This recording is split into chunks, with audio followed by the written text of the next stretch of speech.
मैं Bhanu Thakur insight story के साथ आपको ले चलता हूं राजगढ़ रियासत की यात्रा पर। हो सकता है इस यात्रा में कुछ कमियां रहें तो वो ज़रूर कमेंट्स में बताएं, लेकिन कोशिश की जा रही है कि जितना ज़्यादा इतिहास से आप सबको रूबरू करा सकूं, वो कोशिश पूरी है।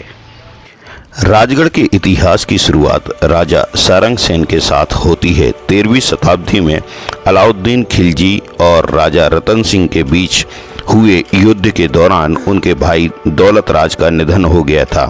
उस समय वह चित्तौड़ छोड़कर मालवा की तरफ बढ़ गए और यहाँ उन्होंने मांडू पर हमला बोलते हुए उसे जीत लिया। जीतने के बाद लंबा समय उन्होंने मांडू में निकाला, लेकिन चित्तौड़ की स्थितियां अनुकूल होने के बाद एक बार फिर वह चित्तौड़ की तरफ लौटे, लेकिन वहां वह वापस से ज़्यादा समय नहीं रुके और उन्होंने मालवा आने का दोबारा से अपना मन बनाया। यहां आने के बाद उन्होंने अपने राज्य की सीमाएं सारंगपुर तक फैला लीं।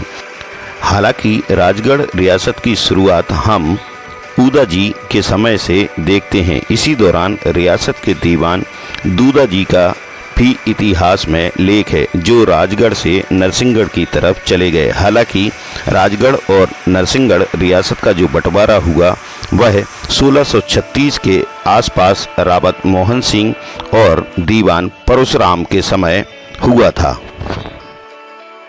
राजगढ़ को पहले झुंझुनीपुर के नाम से जाना जाता था। यहाँ आदिवासी लोग निवास करते थे, लेकिन राजा की सत्ता स्थापित होने के बाद यहाँ ऊमठ परमार वंश की स्थापना हुई और सबसे पहले उन्होंने इसी महल को तैयार कराया था।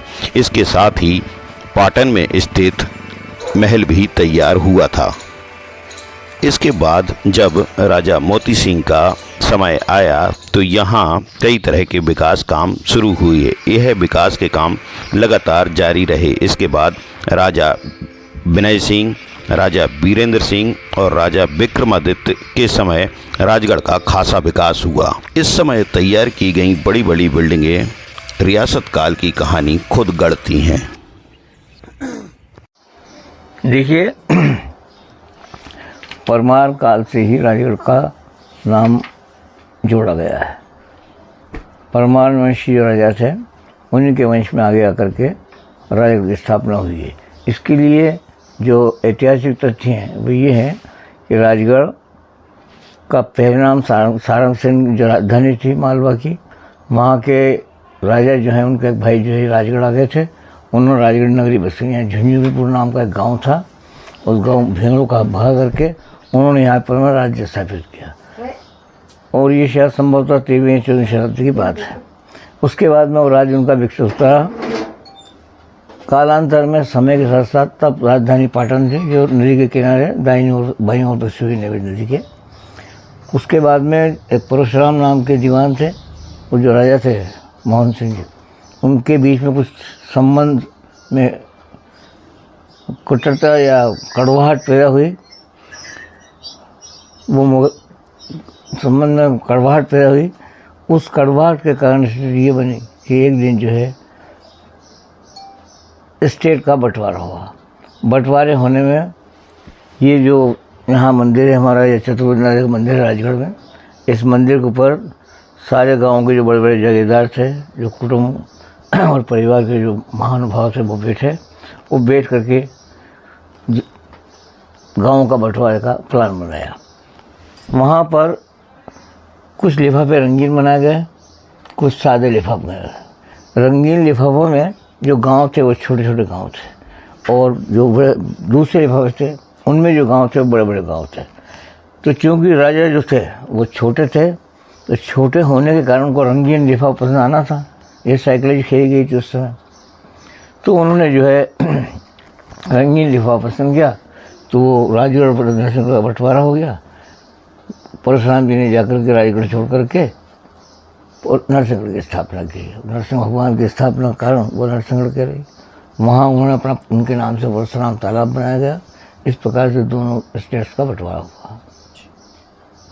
राजगढ़ रियासत में 16वीं शताब्दी के दौरान एक ऐसा दौर आया जब राजा मोहन सिंह और राजा परशुराम के बीच आपसी विवाद होने लगा।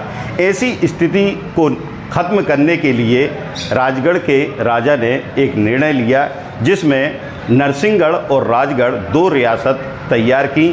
आज नरसिंहगढ़ रियासत अलग हो जाती है और राजगढ़ रियासत यहीं पर रहती है। लेकिन इस पूरे वाक़या में जो ख़ास बात है, हम ये देख रहे हैं चतुर्भुज मंदिर जो कि राजगढ़ में बना है, यही वो मंदिर है जहाँ पर राजगढ़ और नरसिंहगढ़ रियासत को बांटने में जिन गांवों का बंटवारा, जिन जागीरों का बंटवारा हुआ था, उसकी बैठक इसी मंदिर के सामने हुई थी। और यही वो भगवान की मूर्तियाँ हैं जो साक्षी हैं। यहाँ बने कुछ भवन का जीर्णोद्धार हो रहा है, वहीं कुछ ऐसे भवन भी हैं जिनमें अभी काम होना बाकी है। पहले काफ़ी अच्छा था, यहाँ पे ऑफिस ऑफिस लगते थे और बहुत सारे लोग घूमने भी आते थे यहाँ पर। लेकिन अब क्या धीरे धीरे ये सरकारी जो ज़मीन है सारी जर्जर हो रही है। हम चाहते हैं कि जैसे बड़ा महल पे जो काम चल रहे हैं इसमें भी सुधार लाएं ताकि देखने लायक अच्छी जगह है। राजमहल सन 1931 में राजमहल की स्थापना हुई थी और बहुत अच्छा लगता था यहाँ पर। हमारा बचपन पूरा यही बीता है, क्रिकेट भी खेलते थे यहाँ पर। लेकिन अब क्या कोई देख रेख करने वाला कोई है नहीं यहाँ पर। राजगढ़ की स्थापना के साथ ही यहाँ एक महल तैयार होता है। उसके साथ ही पास में ही स्थित पाटन गांव में दूसरा महल बनाया जाता है। पाटन को ही राजगढ़ की राजधानी कहा जाता है। बताते हैं कि राजगढ़ को पहले झुंझुनूपुर कहते थे, लेकिन जैसे जैसे यहाँ ऊमठ और परमार वंश के राजाओं ने अपना शासन शुरू किया, राजगढ़ को राजाओं का गढ़ यानी राजगढ़ कहा जाने लगा। महलों के साथ ही राजगढ़ रियासत की कहानी नेवज नदी के किनारे बनी राजा महाराजाओं और महारानियों की छतरियां कहती हैं, जिनमें खूबसूरत कला और उनकी भावनाएं नज़र आती हैं।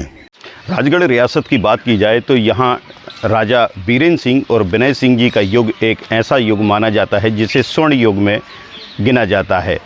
यहाँ राजा बीरेंद्र सिंह जी की और विनय सिंह जी की दोनों की छतरियाँ हैं जो आज भी अपनी कहानी खुद ब खुद बयां करती हैं। पहले ये छतरियाँ कहीं ना कहीं जर्जर होते जा रही थीं, लेकिन अब इनका लगातार जीर्णोद्धार हो रहा है और अब वह पुरानी ही स्थिति में वापस से नज़र आएंगी। कब से ये काम चल रहा है यहाँ पर?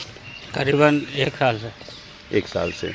कितनी छतरियों को अभी तक जीर्णोद्धार कर दिया है? ये 4-5 छतरी का काम हो गया सर। एक ये है, एक वो है, एक ये है। ये और बाकी कब तक हो जाएगा पूरा?